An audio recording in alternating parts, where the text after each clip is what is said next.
मुझे क्षमा करें महादेव, देवराज इंद्र का आदेश है, इसलिए मैं ऐसा करने पे विवश हूँ।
नाथ, मेरे पिता के यहाँ यज्ञ का आयोजन है, हमें वहाँ जाना चाहिए। नहीं सती, बिना निमंत्रण कहीं भी जाना अहित को आमंत्रण देना है। जिसे सदैव भूत प्रेत पिशाचों से घिरे रहना प्रिय हो, वो मंगलकारी कैसे हो सकता है? अरे वो तो अमंगलकारी है। अरे उसे इस महायज्ञ में तो क्या, मैं किसी यज्ञ में आमंत्रित नहीं करूंगा। हे योगाग्नि, प्रकट हुई और अपने में समा के भस्म कर दीजिए मुझे। सती!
अनर्थ, घोर अनर्थ किया है कामदेव ने।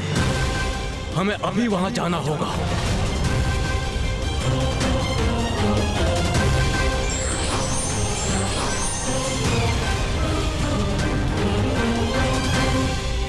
स्वामी, मुझे ऐसा प्रतीत हो रहा है कि सर्वनाश होने वाला है।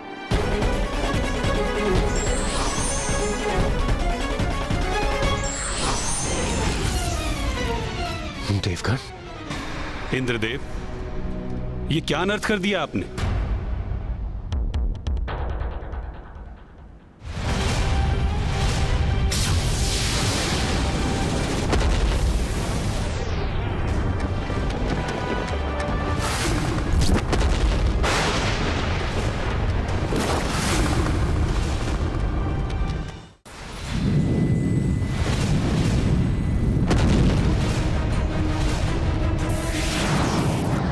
क्षमा करें महादेव, मैं विवश था।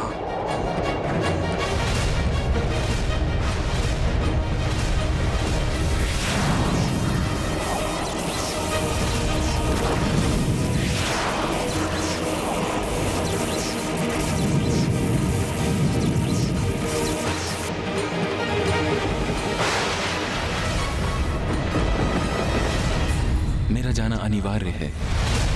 स्वामी, आपने मेरी मांग को सुहाग के चिन्ह सिंदूर से सुशोभित नहीं किया।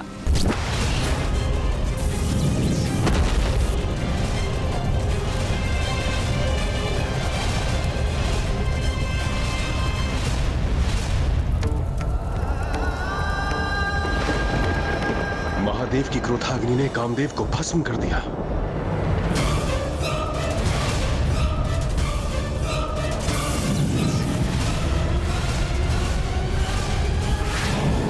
ये क्रोधाग्नि तो अब हमारी ओर बढ़ रही है। बचिए देवगणों।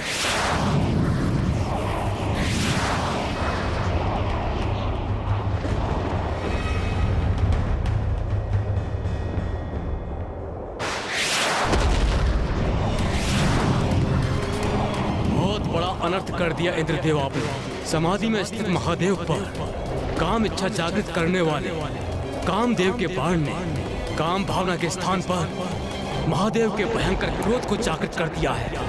और अब महादेव के तीसरे नेत्र से उत्पन्न हुई ये अग्नि पूरे संसार को भस्म कर देगी। सर्वनाश हो जाएगा, सर्वनाश।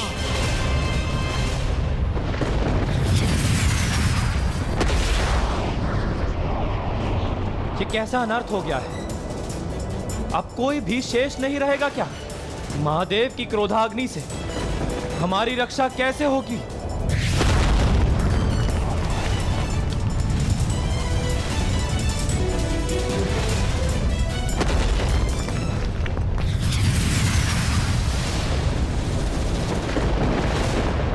संपूर्ण ब्रह्मांड महादेव की क्रोधाग्नि से प्रभावित है।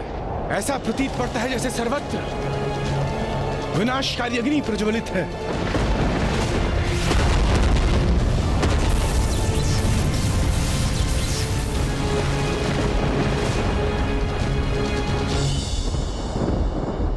मुझसे बहुत बड़ी भूल हो गई। नारायण, कृपा कर कुछ कीजिए, अन्यथा इस सृष्टि का विनाश हो जाएगा, कुछ भी नहीं बचेगा। इंद्रदेव, महादेव की क्रोधाग्नि एक प्रचंड शक्ति है जिसे रोक पाना मेरे लिए अथवा ब्रह्मदेव के लिए भी असंभव है।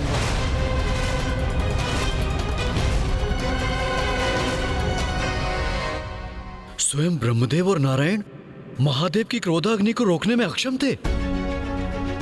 हाँ महाराज, क्योंकि देवादिदेव महादेव तो संसार की समस्त ऊर्जा के स्रोत है। सृष्टि में जिसका भी अस्तित्व है सभी को उन्हीं से ऊर्जा प्राप्त होती है। और जब वो ऊर्जा विस्फोटक रूप लेकर प्रवाहित होती है तो फिर समस्त संसार में उस क्रोधाग्नि को नियंत्रित करने की शक्ति नहीं है और उसे थामना तो कदाचित संभव ही नहीं है। तो फिर महादेव की क्रोधाग्नि से नष्ट होते सृष्टि की रक्षा का क्या उपाय था?